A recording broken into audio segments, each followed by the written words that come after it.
kita sudah buat kesimpulan, tinggal dirumuskan menjadi putusan dengan pertimbangan yang mudah-mudahan bisa menjawab semua isu.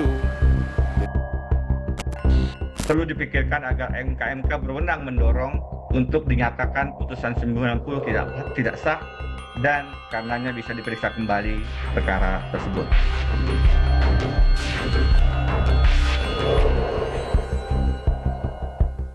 Apa? Mundur.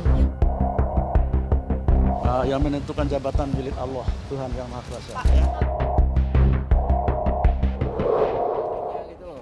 Terima kasih Anda masih menyaksikan Political Show dan kita akan lanjutkan perbincangan kita. Saya mau langsung ke Bapak Masinton. Bapak Masinton, tadi karena sudah Anda sebut ya soal hak angket ini, pengajuan hak angket bersamaan waktunya dengan laporan di Majelis Kehormatan MK. Apakah memang tujuannya untuk menjegal pencalonan Gibran Rakabuming Raka? Saya tidak ke sana. Terus? Tapi saya melihat ada persoalan yang sangat serius.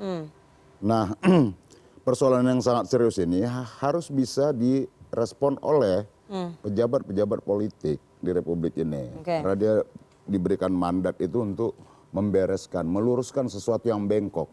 Nah, saya berpikir bahwa persoalan yang sangat serius ini ya harus bisa diluruskan kembali oleh DPR, begitu loh. Jadi kenapa saya katakan itu tadi, hak angket itu ya terhadap pelaksanaan undang-undang. Ini atas perintah fraksi atau inisiatif Anda? Inisiatif saya. Fraksi setuju nggak? Apa? Fraksi setuju nggak? Fraksi PD Perjuangan setuju nggak? Kan Saya tegak lurus sama ketua umum. Loh iya, kan tidak melulu harus ada persetujuan praksi. Kita kan harus menyampaikan gagasan, nggak bisa juga. Tapi fraksi setuju? Ide dan gagasan kita itu kemudian ya bisa dikubur begitu saja. Oke, tapi Saya kan fraksi harus PD Perjuangan menyampaikan setuju apa nggak yang menjadi dengan usulan Anda? persetujuan itu nanti kalau sudah cukup syarat 25 usulan, baru kemudian diparipurna. Itu konteks persetujuan. Sekarang tugas saya adalah berupaya untuk mengumpulkan usulan 25 anggota DPR RI. Begitu, untuk dibawa ke paripurna. Di sanalah kita minta persetujuan di forum paripurna. Disitulah praksi-praksi. Gitu. Sekarang udah berapa orang yang tanda tangan? Ada 8 dari Kita fraksi PD jalan Perjuangan terus. semua? Enggak. Fraksi mana? Dari PD Perjuangan baru saya aja itu. Oke, Gitu sisanya loh. dari? Ya, kita dari berbagai praksi. Jadi ada berapa fraksi? Person.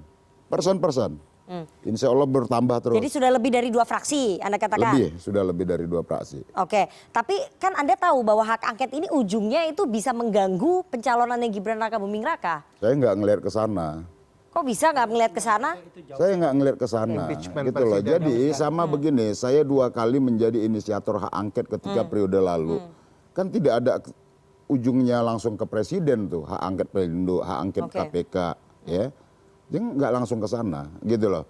Tapi kita coba merespon persoalan yang sangat mendasar ini, karena apapun konstitusi itu dibentuk itu ya untuk mengawasi pemerintah dan pelaksana undang-undang, gitu loh.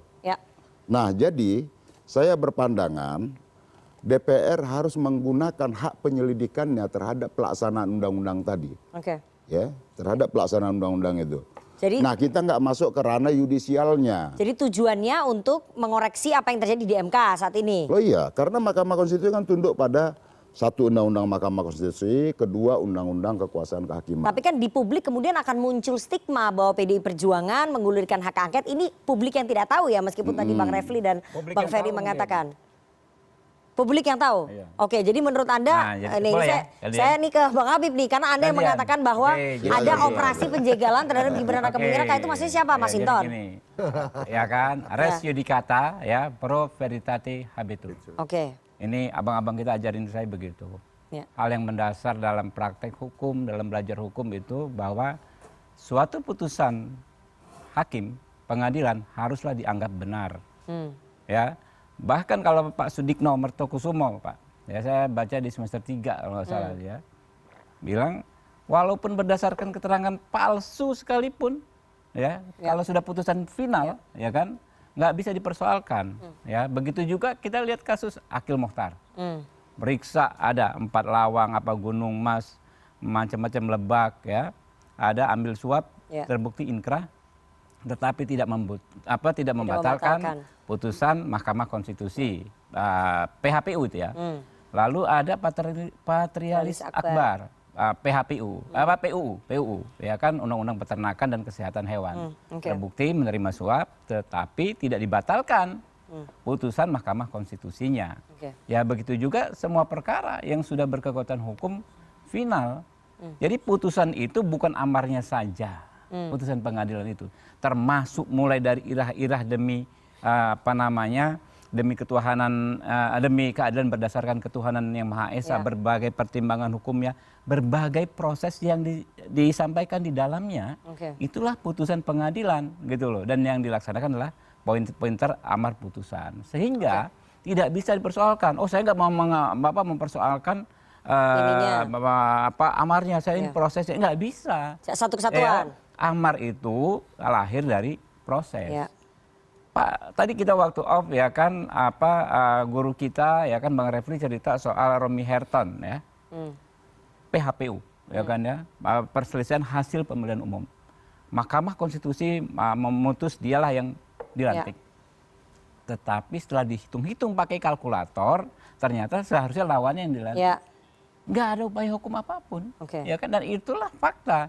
Apakah itu fakta yang pahit? Saat itu pahit, tapi secara umum itu adalah obat untuk kita ya kan mencegah instabilitas. Soal hak angket? Kalau hukum ya kan ya harus ada rujukan yang jelas. Setiap perdebatan itu harus ada ujungnya.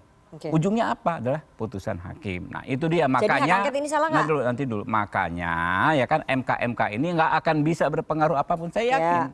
Dengan integritas, kredibilitas, kapasitas Pak Jimli Asidiki nggak akan bikin putusan yang ngawur, ya, nggak akan bikin putusan yang disebut ada yang mengkategorikannya progresif, tapi menurut saya sih ngawur ya, nggak akan bikin begitu. Tapi bukan karena anaknya Robi orang tadi Anda udah Gerindra jelaskan tuh. Jangan diulang-ulang lagi nih anaknya Prof Jimli di Gerindra. Tapi jangan disandra dong, kita jangan menyandra ya kan. Soal hak angket itu gimana? Tuduhan-tuduhan seperti itu. Soal hak angket saya sudah berkali-kali katakan, coba cek ada nggak sih di tempat lain di belahan bumi ini ya, seorang anggota parlemen, mohon maaf saya dengan segala hormat dan Mas Hinton, mengajukan hak angket terkait dan terhadap putusan sebuah lembaga yudikatif. Kembali tadi ke komitmen kebangsaan kita, bahwa kita memposisikan ya lembaga yudikatif itu di atas, karena dia bertanggung jawab langsung ke Tuhan Yang Maha Esa. Tapi Prof Jimli bilang mendukung pengajuan hak angket. Ya secara formil, secara formil orang mengajukan, tetapi secara substansi saya nggak pernah melihat praktek seperti itu gitu. Jadi belum pernah ada. Jadi begini. Hak angket itu bukan terhadap putusan. Kalau itu kita pastikan kita jaga. Karena itu bukan ranah rakyat. Putusan itu adalah ranah yudisial yang dimiliki oleh pengadilan. Gitu ya. Kita masuk ke dalam pengelolaan kelembagaan. Bagaimana tadi umpama prosedur yang kan ada tuh tata cara mendaftarkan gugatan. Jadi hak angketnya akan ditujukan untuk apa? Kalau bukan untuk putusannya terhadap pelaksanaan undang-undang. Terhadap pelaksanaan undang-undang. Pelaksanaan undang-undang tadi. Ada undang-undang kekuasaan kehakiman. Ada enggak proses intervensi terhadap kemandirian hakim? Ya, intervensi politik terhadap kemandirian hakim maksud Anda? Ya oke lah gitu. Terus kemudian terhadap undang-undang Mahkamah Konstitusi itu sendiri. Nyambung biar publik juga. Nah jadi ya yang kita harus jaga, yang harus kita jaga adalah ranah yudisial. Ranah yudisial itu apa? Kalau di kepolisian penyelidikan, penyidikan. Kalau di kejaksaan itu penuntutan. Kalau di pengadilan itu ya putusan. Nah itu kita nggak boleh masukin. Karena itu dia bersifat independen dan mandiri. Baik. Bang Refli, bisa nggak sih sebetulnya? Sebentar nanti habis. Ya udah apa? Ya jadi gini. Satu kalimat nih. Saya harus kasih kesempatan. Proses namanya putusan itu termasuk juga prosesnya. Dan itu sudah dipertimbangkan. Ya tadi Anda udah bilang satu kesatuan ya. Perkara ini sempat didaftarkan tanggal sekian. Lalu dicabut. Lalu dibatalkan pencabutannya, lalu diperiksa hal ihwal itu, dikonfirmasi ke pemohon. Nah itulah bagian dari putusan. Oke, silakan Bang Refli. Bisa nggak bahwa hak angket ini digulirkan terhadap itu tadi, lembaga yudikatif? Jadi gini, kita harus bicara antara teori kita dan kemudian antara praktik yang terjadi. Saya awalnya meyakini bahwa yang namanya hak angket itu hanya untuk kekuasaan eksekutif. Karena ujungnya adalah impeachment, kan begitu. Tetapi perlu diingat bahwa DPR sudah mempraktikkan dan itu diterima di rapat paripurna angket terhadap KPK. Ingat nggak? Ya, betul. Tetapi angket Lain. terhadap KPK itu Lain. tidak terkait dengan putusan atau pengambilan dalam kasus-kasus hukum tertentu, tapi pada yang namanya governance. Jadi saya mendukung sepanjang itu untuk mengecek good governance dan clean government. Oke. Jadi proses bagaimana kita beracara di Mahkamah Konstitusi, apakah ada intervensi politik atau tidak. Karena bisa jadi angket terhadap MK itu bukan sanksinya kepada hakim-hakim konstitusi, no. Tapi sanksinya bisa pada kekuasaan eksekutif. Kalau dibuktikan bahwa ternyata dalam praktik persidangan MK selama ini, kekuasaan eksekutif cawe-cawe, campur tangan. Misalnya. Oh, itu bisa masuk. Bisa ya? dong. Misalnya ada intervensi dari kantor kepresidenan terhadap putusan tertentu, pertemuan di belakang layar dan lain sebagainya. Karena begini, kita ini bicara sesuatu hal yang seolah-olah Indonesia ini sudah betul-betul menerapkan rule of law, restart, seolah-olah sudah normal. Ini kata Pak Jimli, di negara baru seperti Indonesia ini, di mana budaya hukumnya legal culture-nya masih nggak kuat, itu kadang-kadang terobosan-terobosan itu diperlukan. Untuk apa? Ya untuk memperkuat kultur hukum kita. Kalau kultur hukum kita itu masih sontoloyo, ya kan? Jadi nggak bisa diterapkan dengan hukum yang misalnya hakim biasa-biasa masih saja. bisa debat publik, misalnya hakim bisa main golf bareng dengan eksekutif, hakim bisa diajak cawe-cawe dengan anggota DPR misalnya. Ya berat kita menerapkan standar-standar normal di dunia itu. Bang Ferry terakhir, nanti saya baru ke Pak Palguna. Waktu kita udah mau habis nih, silakan. Iya. Menanggapi hak angket. Pertama kalau soal hak angket, saya sepakat itu harus ke eksekutif. Tinggal objek yang mau digulirkan Bang Masinton itu seperti apa. Awalnya saya pertama setuju kalau kemudian ini menyasar kepada eksekutif yang mengintervensi perkara dengan berbagai cara. Mau dibongkar itu karena ada relasinya, ada anak presiden di sana dan lain-lain. Kedua, gagasan Bang Masinton mau tidak masuk ke ruang putusan, misalnya ke soal administratifnya. Dan itu menurut saya diperbolehkan. Kenapa kemudian di malam minggu boleh dimasukkan perbaikan permohonan, padahal MK tidak buka. Lalu kenapa tidak ada tanda tangannya? Padahal kan harusnya harus ada tanda tangan. Biasanya MK sangat serius itu. Kalaulah pemohonnya Refli Harun dan Ferry Amsari ditanya terus tuh, tanda tangan kurang itu mana? Nah, khusus yang begini tidak ditanya. Jadi aneh nih. Dan menurut saya konflik kepentingan kan menyeruak ya. Kenapa kemudian itu juga tidak boleh disinggung kalau dia berkaitan dengan putusan. Tapi kalau ada konflik-konflik lain yang mengganggu proses birokrasi dan birokrasi di MK dimanfaatkan untuk kepentingan tertentu boleh saja. Tapi kalau Bang Masinton mengangket putusan itu, mencoba menggali, tidak bisa. Itu dan melanggar batas. sekjen itu ASN. Sekjen MK itu ASN. Tapi nggak ngurus perkara, nggak ngurus perkara. That's right. Makanya saya bilang kita tapi bukan tidak mungkin tapi prosesnya itu mempengaruhi putusan. Jadi bisa harusnya tidak masuk perkara ini di dalam proses persidangan belum selesai. Proses persidangan, maka prosedurnya itu harus melewati, baru masuk proses persidangan. Ini bayangkan ada yang tidak tanda tangan bisa masuk. Ada yang kemudian jadi yang bisa diangkat adalah prosesnya? Ya bisa. Oke, saya mau ke Pak Palguna dulu. Pak Palguna, apakah kemudian menurut Anda bisa begitu ya hak angket digulirkan oleh lembaga DPR untuk hak angket soal prosesnya ini Pak? Bukan putusannya, tapi prosesnya Pak. Rusak kita bernegara kalau cara berpikir kita begitu. Kan Refli, Ferry tahu persis sejarah angket itu berasal dari hak yang disebut parliamentary investigation di sistem presidensial yang bisa berakhir pada vote of no confidence dalam sistem parlementer. Lalu ketika Amerika Serikat membuat model pemerintahan baru yang namanya sistem presidensial, lalu yang namanya investigatif hak penyelidikan itu menjadilah jadi congressional oversight. Inilah yang untuk sebagian kemudian kita tiru di Indonesia sebagai sesama penganut sistem presidensial. Ingat loh, saya adalah berpendapat dissenting ketika KPK diangket oleh Bang Masinton itu. Tetapi sayangnya 5 hakim yang lain berpendapat bahwa itu wilayah kekuasaan eksekutif. Nah sekarang saya minta penjelasan sama Ferry dan Refli. untuk soal itu. Apakah Anda berpendapat misalnya KPK itu dana eksekutif atau tidak, atau masih bersama saya dalam dissenting saya dulu itu? Nah, itu. Jadi memang persoalan angket itu tujuannya adalah ke eksekutif. Pelaksanaan undang-undang itu juga adalah eksekutif, makanya disebut sebagai kekuasaan eksekutif, kan? Nah, oleh karena itu cara berpikir kita juga mesti lurus begitu gitu loh. Baik. Nah, pelaksanaan undang-undang. Siapa melaksanakan undang-undang? Presiden kan? Ya. Presiden bersama Bapak menterinya dan sebagainya.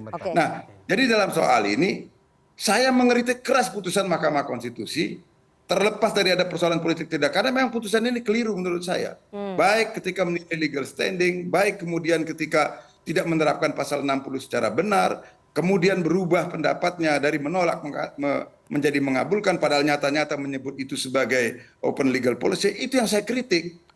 Tapi kemudian kalau jadi bercampur baur dengan persoalan politik, masuk angket ke situ, nah ini menurut saya ini tidak bisa.